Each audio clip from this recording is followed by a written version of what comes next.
Hello বন্ধুরা, আমি Reshmi, Reiki grand master, tarot card reader, astrologer. আজকে চলে এসেছি একটা নূতন টোটকা টিপস নিয়ে তোমাদের সাথে আলোচনা করতে।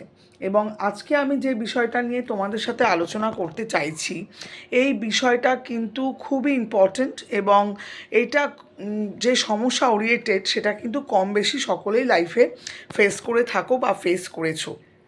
সেটা হচ্ছে ব্ল্যাক ম্যাজিক। তো আমি আজকে তোমাদেরকে এমন একটা সুইচ ওয়ার্ড বলবো, যে সুইচ ওয়ার্ডটা চান্ট করে বা সেই সুইচ ওয়ার্ডটাকে বিভিন্ন ওয়েতে ইউজ করে তোমরা কিন্তু ডে টু ডে লাইফে ব্ল্যাক ম্যাজিক থেকে প্রোটেক্টেড থাকতে পারো।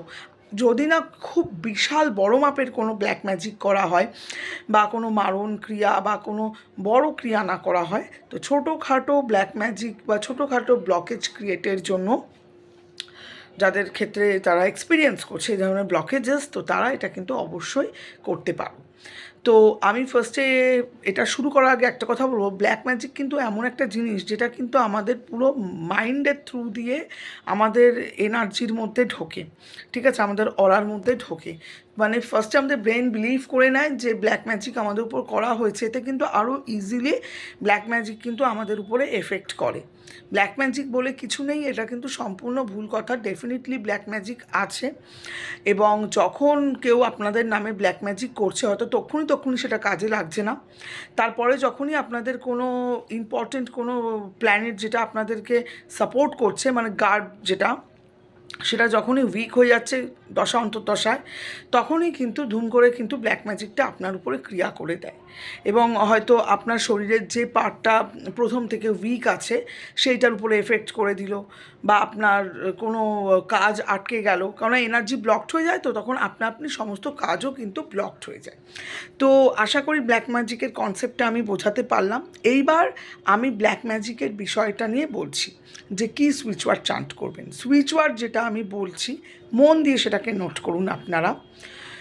সুইচ ওয়ার্ডটি হলো divine protection, find me now, cut cut cut, golden protection, shield, attract me নাও।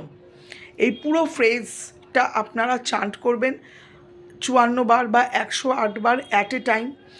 রেড পেন দিয়ে আপনাদের লেফট বডি পার্টে লিখে রাখতে পারেন, কাগজের মধ্যে লিখে সাথে রাখতে পারেন, বালিশের ভিতরে ঢুকিয়ে রাখতে পারেন, বডি কন্ট্যাক্টসে রাখতে পারলে সব থেকে বেস্ট হয়। এছাড়াও ওয়াটার যে বটল আছে সেই বটলের মধ্যে কাগজটা দিয়ে লিখে সেই জলটাকে আপনারা ইন্টেনশন দিয়েও খেতে পারেন, যে জলটা খেয়ে আমরা fully negative energy, negative vibes, negative যা অরা আছে সব কিছু থেকে আমরা প্রোটেক্টেড রয়েছি। কিন্তু এটা রেগুলার বেসিস করতে হবে, রেগুলার বেসিস চান্ট করতে হবে, যেহেতু আপনাদের মানে এনার্জি লেভেলটা সেই লেভেলে হাই নয় যে একজন সাধক বা যারা প্র্যাকটিশনার্স, ঠিক আছে, তন্ত্র প্র্যাকটিস করছে, তো তাদের মতো তো হাই এনার্জি তো সকলের হয় না। তো সাধারণ মানুষের জন্য এটা আমি বললাম, প্রতিদিন করবেন, যে কোনো টাইম করতে পারেন, শরীর খারাপের মধ্যেও মেয়েরা করতে পারে, কোনো প্রবলেম নেই, ছেলেরাও করতে পারে এবং বাচ্চারাও করতে পারে।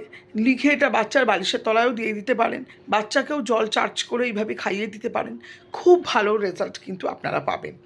তো এইভাবে আপনারা যদি এটাকে মেনটেন করেন, দেখবেন আপনারা কিন্তু ছোটোখাটো যে সমস্যাগুলো বা নেগেটিভ এনার্জি থেকে কিন্তু প্রোটেক্টেড থাকবেন।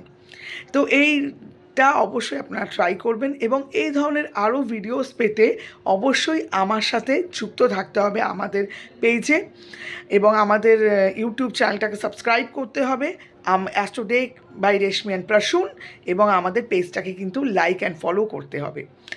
আগামী দিনে খুব শিগগিরই আরও ভালো ইম্পর্ট্যান্ট রেমেডি নিয়ে আপনাদের সামনে চলে আসবো।